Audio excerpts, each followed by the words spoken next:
Hello friends, വണ്ടി Chevrolet ടവേരയാണ്. Tavera ഇതിൽ complaint എന്ന് പറഞ്ഞു കഴിഞ്ഞാൽ റണ്ണിങ്ങിൽ ഹെവി നോയ്സ്, ബാക്ക് സൈഡിൽ നിന്ന് ഹെവി ആയിട്ട് ബോന്ന് പറഞ്ഞ സൗണ്ട് വരണം. വീൽ ബെയറിങ് പോയ പോലുള്ളൊരു സൗണ്ടാണ് ഇതിനകത്ത് വരുന്നത്. അപ്പോൾ കസ്റ്റമർ വേറൊരു വർക്ക്ഷോപ്പിൽ കൊണ്ടുപോയി, പുറമെ നമ്മുടെ ലോക്കലുള്ളത് തന്നെയാണ്, പുറമെ കൊണ്ടുപോയി നോക്കിയപ്പോൾ അവർ പറഞ്ഞ് ഗിയർ ബോക്സിൻ്റെ ഉള്ളിലാണ് സൗണ്ട് എന്നാണ് പറഞ്ഞിരിക്കുന്നത്. അപ്പോൾ അങ്ങനെ അവിടെ നിന്ന് ചെയ്യാണ്ട് നമ്മുടെ അടുത്ത് കൊണ്ടുവന്ന് നോക്കുമ്പോൾ ഇതിൽ സ്റ്റാർട്ട് ചെയ്ത് നോക്കുമ്പോൾ സൗണ്ട് ഹെവി ആയിട്ട് നോയ്സ് വരുന്നുണ്ട്. ഓന്ന് പറഞ്ഞ് നോയ്സ് ഹെവി ആയിട്ട് വരുന്നുണ്ട്.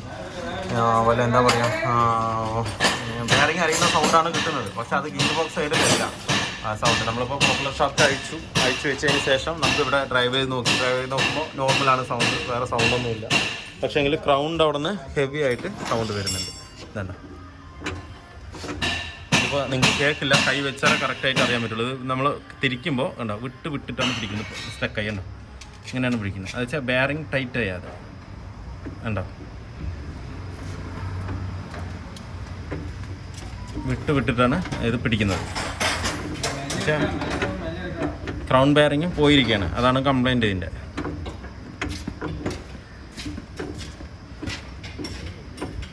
ഇതിപ്പോൾ എന്തായാലും നമുക്ക് അഴിച്ചിട്ട് മാറ്റണം. അപ്പോൾ ഗിയർ ബോക്സ് നല്ല സൗണ്ട് വരുന്നത്, ഡിഫറൻഷ്യൽ നിന്നാണ് ഇതിൻ്റെ സൗണ്ട് വരുന്നത്. ഇപ്പോൾ എന്തായാലും നമുക്ക് അഴിച്ചിട്ട്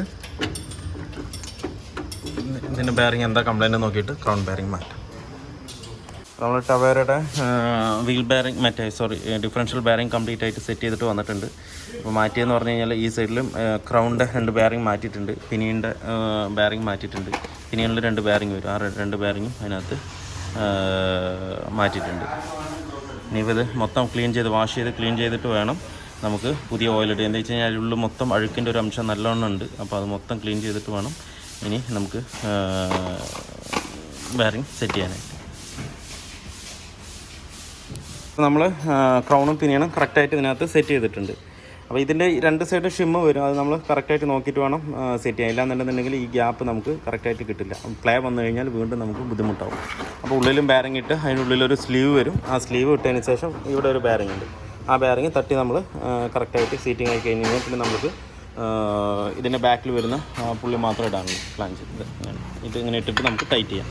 അപ്പോൾ നമ്മൾ ഇത് എല്ലാം ടൈറ്റ് ചെയ്തതിന് ശേഷം അവസാനം ഇതാണ് നമുക്ക് കെയർ ചെയ്ത് ടൈറ്റ് ചെയ്യേണ്ട സാധനം. എന്താണെന്ന് വെച്ച് കഴിഞ്ഞാൽ ഓവർ ടൈറ്റ് ആകാൻ പാടില്ല. ഓവർ ടൈറ്റ് ചെയ്ത് കഴിഞ്ഞാൽ പിനിയനിൽ വരുന്ന 2 ബെയറിങ്ങും ഓവർ ടൈറ്റ് ആവും. ടൈറ്റായി കഴിഞ്ഞാൽ പിന്നെ ബുദ്ധിമുട്ടാവും.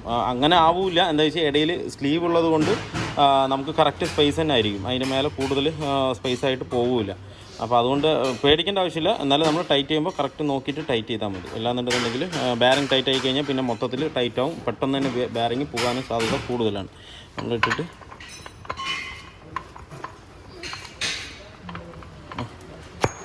ഒരു സീൽ വരുന്നുണ്ട്. സീൽ അടിച്ചതിന് ശേഷം നമുക്ക് ഇതും കൂടെ പിടിപ്പിക്കാം.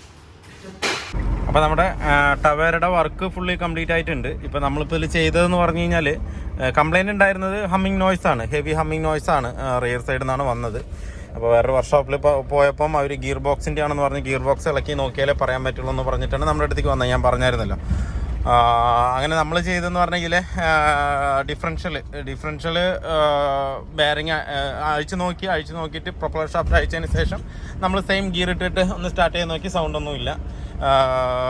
അങ്ങനെയാണ് നമ്മളത് മനസ്സിലാക്കുന്നത്. ഓരോരോ വർക്കിനും നമ്മൾ അതിൻ്റേതായ ഒരു അത് കറക്റ്റ് ഡയഗ്നോസ് ചെയ്തിട്ട് മാത്രം നമ്മൾ ചെയ്താലേ അത് ക്ലിയർ ആവുള്ളൂ.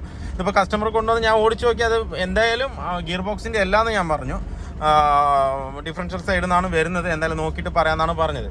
അപ്പോൾ നമ്മൾ ഡയഗ്നോസ് ചെയ്ത് നോക്കിയപ്പം അത് നമ്മുടെ ബാക്കിൽ നിന്ന് തന്നെയാണ് സൗണ്ട് വന്നത്, ഗിയർ ബോക്സിൻ്റെ ഉള്ളിൽ നിന്നല്ല.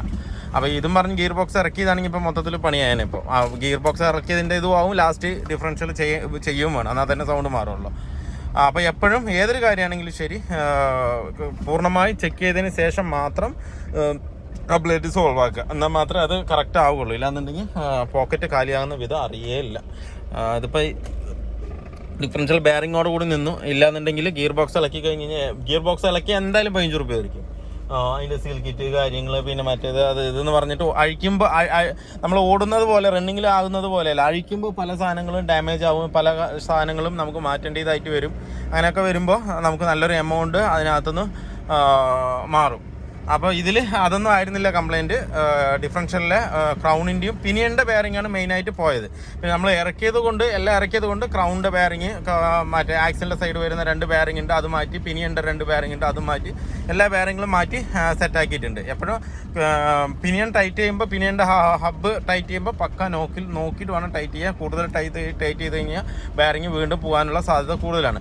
അപ്പോൾ കൂടുതലും ബെയറിങ് പോകാനുള്ള സാധ്യത എന്ന് പറഞ്ഞു കഴിഞ്ഞാൽ നമ്മൾ ഗിയർ ഓയിൽ കാര്യങ്ങളും കറക്റ്റായിട്ട് മാറ്റാതിരിക്കുമ്പോഴൊക്കെ ആയിരിക്കും കൂടുതലായിട്ടും പോകുന്നത്. പിന്നെ ഈ ഡിഫറൻഷ്യൽ അടിയിൽ ഞാൻ പറയാറുണ്ടല്ലോ, എപ്പോഴും ചെറുതായിട്ടൊന്ന് ടൈറ്റ് ചെയ്താൽ ശരിയാവുന്നു.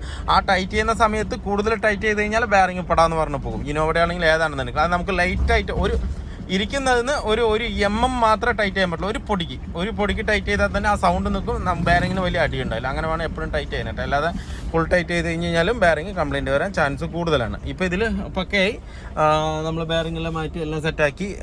ഇപ്പോൾ വണ്ടി ഓടിച്ചതിൽ ഒരു സൗണ്ടും ഇല്ല. നേരത്തെ എന്ന് പറഞ്ഞു കഴിഞ്ഞാൽ ഇങ്ങനെ ഓടിച്ചു കഴിഞ്ഞാൽ ഓന്ന് പറഞ്ഞിട്ട് ആംബുലൻസ് പോകുന്നത് മാതിരി സൗണ്ടാണ്, ഹെവി നോയ്സാണ്. അപ്പോൾ അത് പൂർണ്ണമായിട്ടും നമുക്കിതിന്ന് പോയിട്ടുണ്ട്. ഇപ്പോൾ വണ്ടി പക്ക സ്മൂത്ത് തന്നെയാണ്. പക്ഷേ അലൈൻമെൻറ്റ് ഭയങ്കരമായിട്ട് ഡിഫറെൻ്റ് ആയിരിക്കണം. കൈ വിട്ടാൽ ലെഫ്റ്റിലേക്ക് വലിച്ചു പോവുകയാണ് വണ്ടി, കണ്ടില്ലേ? കൈ വിടാൻ പറ്റുന്നില്ല, വിട്ട് കഴിഞ്ഞാൽ വലിച്ചു പോവുകയാണ്. പിന്നെ അത് മാത്രമല്ല, ഇതിന് ഷോക്കിന് നല്ല കംപ്ലയിൻ്റ് ഉണ്ട്. എന്താ വെച്ചാൽ ആക്ഷൻ ഭയങ്കര കൂടുതലാണ്. ചാടിയിട്ടാണ് പോകുന്നത്.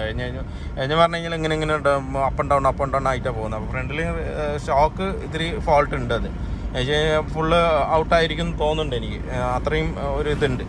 അങ്ങനെ വരുമ്പോൾ എന്താണ്, കട്ട് റൂട്ടിലൊക്കെ പോകുമ്പോൾ നമുക്ക് വൈബ്രേഷനേ അറിയില്ല, ചെറിയ ആക്ഷൻ പോലും നമുക്കറിയില്ല, ഒക്കെ സ്മൂത്തായിട്ട് പോകും. പക്ഷേ ഹമ്പൊക്കെ ചാടിക്കഴിഞ്ഞാൽ ഒരു 4 പ്രാവശ്യം പൊങ്ങി തന്നിട്ട് നിൽക്കുള്ളൂ വണ്ടി. ആ ഒരു കംപ്ലയിൻ്റ് ഉണ്ട്. എപ്പോഴും റൈറ്റിലേക്ക് ഒടിച്ച് പിടിച്ചിട്ട് വണ്ടി ഓടിക്കാൻ പറ്റില്ല. അങ്ങനെ സൈഡിലേക്ക് വലിക്കുന്നുണ്ട്, ലെഫ്റ്റിൽ കണ്ടോ, ലെഫ്റ്റിലേക്ക് വലിച്ചിട്ട് പോകാം വണ്ടി.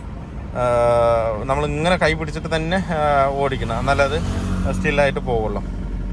അപ്പോൾ വർക്ക് ഫുള്ളി കംപ്ലീറ്റ് ആയിട്ടുണ്ട്. അപ്പോൾ വീഡിയോ എല്ലാവർക്കും ഇഷ്ടമായിരുന്നു ലൈക്ക് ചെയ്യുക, ഷെയർ ചെയ്യുക, അതുപോലെ തന്നെ സബ്സ്ക്രൈബ് ചെയ്യാതെയാണ് വീഡിയോ കാണുന്നതെങ്കിലും സബ്സ്ക്രൈബ് ചെയ്ത് സപ്പോർട്ട് ചെയ്യുക. അപ്പോൾ മറ്റൊരു വീഡിയോയിലേക്ക് കാണുന്നവരെ എല്ലാവർക്കും